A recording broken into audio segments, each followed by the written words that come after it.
Good morning বন্ধুরা, তোমরা সবাই কেমন আছো? আশা করি সবাই ভালো আছো, সুস্থ আছো। তোমাদের আশীর্বাদ ভালোবাসায় আমরাও সবাই ভালো আছি, সুস্থ আছি। দেখো, ঘুম থেকে উঠেই আজকে চাটা বসিয়ে দিয়েছি তাড়াহুড়ো করে, কারণ ও যাবে মুরগি আনতে আর আমি যাব একটু অঞ্চলে, মানে আজকে আধার লিঙ্ক করাবো। এই যে অন্নপূর্ণা ভাণ্ডারে যে সব জিনিসগুলো লাগছে, ডকুমেন্টসগুলো, তা আধার লিঙ্ক না থাকলে তো হবে না। সেই জন্যে প্রচুর ভিড় হচ্ছে, জানো তো। মানে পোস্ট অফিসে তো ওই কাজগুলো হচ্ছে, আর আমাদের অঞ্চলের ওখানেই পোস্ট অফিস। তাই আধার কার্ড জমা দিই, মানে জেরক্সটা জমা দেবো, লাইন পড়েছে, মানে পরপর হবে।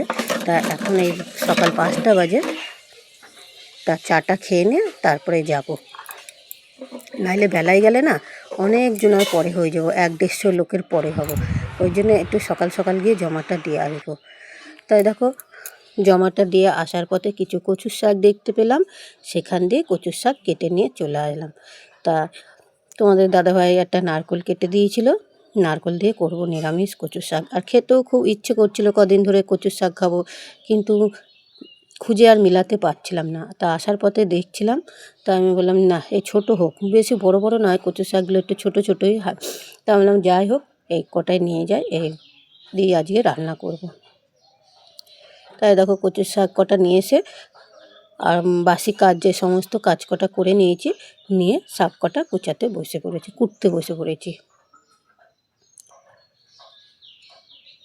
আর কি বলো তো, কচুর শাক না কুটতে অনেকটা সময় লাগে, আর খেতে কিন্তু অত্যন্ত ভালো লাগে, খুব সুস্বাদু হয়। নিরামিষ বলো আর আমিষ বলো, দুটোই দুরকমই খেতে খুব ভালো লাগে। আর আমাদের বাড়ির সকলের খুব পছন্দ, প্রিয়। আমার ছেলে কিন্তু সবজি খায় না, কিন্তু এই কচুর শাক খায়, খুব ভালোবাসে। যাই হোক, দিয়ে কচু শাক কটা কুটে ধুয়ে গোছ করে রেখে দিয়ে একবারে স্নান করে চলে এসেছি। তাই দেখো, চলে এসেছি কটা কাঠ নিতে। আমাদের কাঠ এখানে থাকে, তোমাদের খুব একটা দেখানো হয় না, এখানে গোছ করে রাখা থাকে। এই সাইডে একটা ঘর আছে, এই ঘরটার বাইরেটায় টিনের ছাঁচটা অনেকটা বড়, তো তাই ওই পাশটায় গোছ করে রেখে দিয়েছি, যাতে জলের ছাট বা বৃষ্টির জলে ভিজে না যায়। তাই চলো, এই কাঠকটা নিয়ে যাই, নিয়ে রান্নাঘরে উনুন ধরাবো। আগে তোমার কচুর শাকটা বসাবো। কচুর শাক বসিয়ে, মানে কচুর শাক বসাবো বলতে সেদ্ধ করতে হবে, যেহেতু সেদ্ধ করব।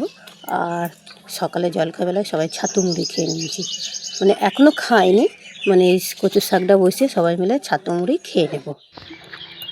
তাই দেখো, তোমাদের দেখালাম সেই লঙ্কা গাছগুলো, দেখো কতটা বড় হয়েছে, এখনও ফুল আসেনি, কেন জানি না, গাছগুলোতে এখনও ফুল আসেনি, অনেকটা বড় হয়ে গিয়েছে গাছগুলো, আর সতেজ দেখো। আর ওই সাইডে একটা কুমড়ো গাছও আছে। দিয়ে দেখো, উনুনটা ধরিয়ে কচুর শাকটা বসিয়ে দিয়েছি, হাঁড়ি করে দিয়েছি, হাঁড়িতে ভালো সেদ্ধ হয়, বুঝেছো, অনেকটা ধরবে, আর কড়াইয়ে তো বেশি ধরবে না, সেই জন্য আগে হাঁড়িতে বসিয়ে নিয়েছি। হাঁড়িতে কচুর শাকটা সেদ্ধ করে নিয়ে তারপরে ভাত চাপাবো। বন্ধুরা প্লিজ একটু ভয়েসটা দিতে গিয়ে চারদিকে, পাশের বাড়ির চারদিক দিয়ে আওয়াজটা আসছে, একটু তোমাদের হয়তো বুঝতে বা শুনতে অসুবিধা হবে, একটু মানিয়ে নিও, ছোটো বোনের মতো। দিয়ে দেখো, হাট থেকে একটু মাছ নিয়ে এসেছিলো, মাছ নিয়ে এসে সেই মাছটা করব। আর এই দেখো, কচুর শাকটা সেদ্ধ হয়ে গিয়েছে, পেঁচেই ঢেলে দিয়েছি। কী বলো তো, জলটা ভালো করে ঝরিয়ে নিতে হবে, তাহলে রান্না করতে তাড়াতাড়ি হবে। তাই জলটা ঝরিয়ে নিয়েছি, আর এদিকে ভাতের হাঁড়িটাও চাপিয়ে দিয়েছি। আর মাছ নিয়ে এসছে, মাছ কটা অতগুলো সব করব না, কিছু মাছ রেখে দেবো, আর কিছু মাছ করব। তাই দেখো, চালটা নিয়ে চলে আসলাম, চালটা ধুয়ে কল থেকে ধুয়ে নিয়ে এসেছি, দিয়ে একবারে জলটা ফুটে গিয়েছে, তাড়াহুড়ো করে মানে চালটা দিয়ে দিলাম। কেন বলো তো, আগে ধরানো ছিল, ওই যে কচুটা সেদ্ধ হয়েছে না, উনুনটা ভালো জ্বলেছে আর আঙার পড়েছে, যার জন্য জলটা ফুটে গিয়েছে বসানোর সঙ্গে সঙ্গে। আর এই দেখো, এই নারকেলটাকে কুড়িয়ে নিচ্ছি, কারণ ভাতটা হয়ে গেলেই তো তরকারিটা চাপাবো, সেই কারণে নারকেলটা কুড়িয়ে নিচ্ছি। গোটা নারকেলটা দেবো না, আধখানা দেবো, গোটা নারকেল দিলে অনেকটা বেশি হয়ে যাবে, তাই হাফটা দেবো, হাফটা থাকবে। তো ভাতের ফ্যানটা পড়ছে, তাই ভাতটা একবার দেখে নিলাম, ভাতটা হয়েছে কিনা, না এখনও একটু হবে। তো দেখো, ভাতটা নামিয়ে নিয়েছি, ভাত হয়ে গিয়েছে। তা মাছটা ভাজবো, মাছ ধুয়ে নিয়ে এসেছি, আর কিছু মাছ তুলে রেখেছি কালকে করবো বলে, আজকে সব কটা করবো না। ওই দেখো, 4 পিস তুলে রেখেছি, আর 4 পিস আর একটু মাছের মুন্ডু আছে, সেইটা দিয়ে 5 পিস আজকে করবো রান্না। তেলটা গরম হয়ে গেছে, মাছ কটা দিয়ে দিলাম, আগে মাছটা করে নেবো, তারপরে কচুর শাক করবো। আর কিছু করব না, কচুর শাক হলে পরে আর কিছু চাই না আমাদের। মাছটা আলু দিয়ে ঝোল করব।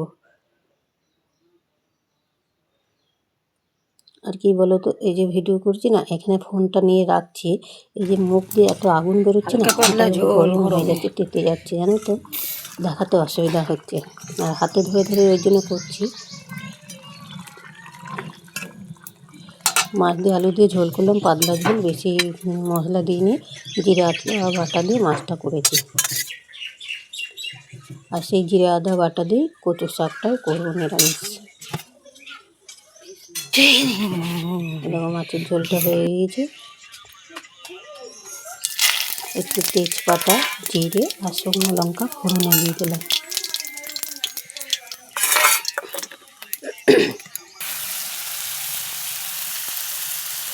নুনটা আগে খুব ভালো জ্বলতো, মুখ দিয়ে এরকম আগুন বেরোতো না। এখন কী হয়েছে আমাদের, মুখ দিয়ে খুব আগুন বেরোয়, যার জন্য হাতটাকে ফোনটা নিয়ে ঠিকভাবে করতে পারছি না। আমাদের যে দেখাবো সেটা ঠিকভাবে দেখাতে পারছি না।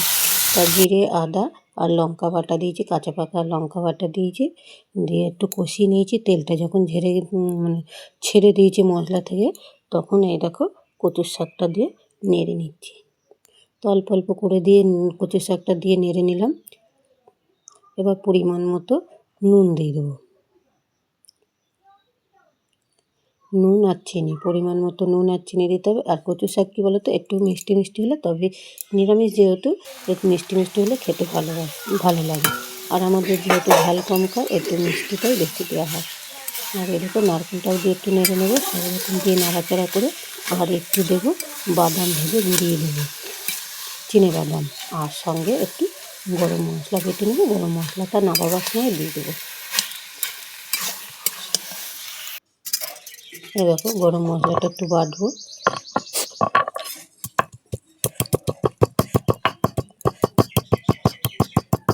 একটু থেতো করে নিলে কি বলো তো, বাটতে সুবিধা হবে, আর নাহলে গোটা বাটতে গিয়ে অসুবিধা হবে। এরকম বাটা হয়ে গিয়েছে। আর এতে চিনে বাদামটা ভেজে নিয়েছি, দিয়ে এবার একটুখানি গুঁড়িয়ে নিলাম, দিয়ে তারপরে দিলাম। কচা কচা আছে, পুরো মিহি করে গুঁড়ো করে নিই।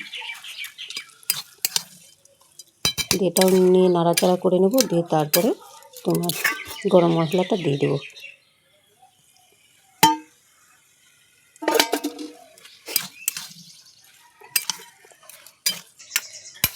তো দেখো রান্না কমপ্লিট আমার কচুর শাক।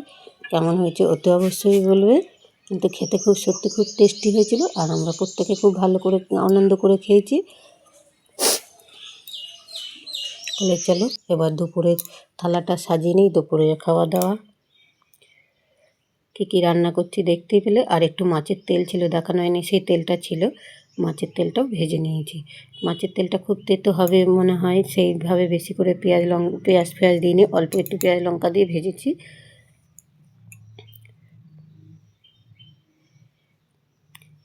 আজ এটা দুপুরের থালি।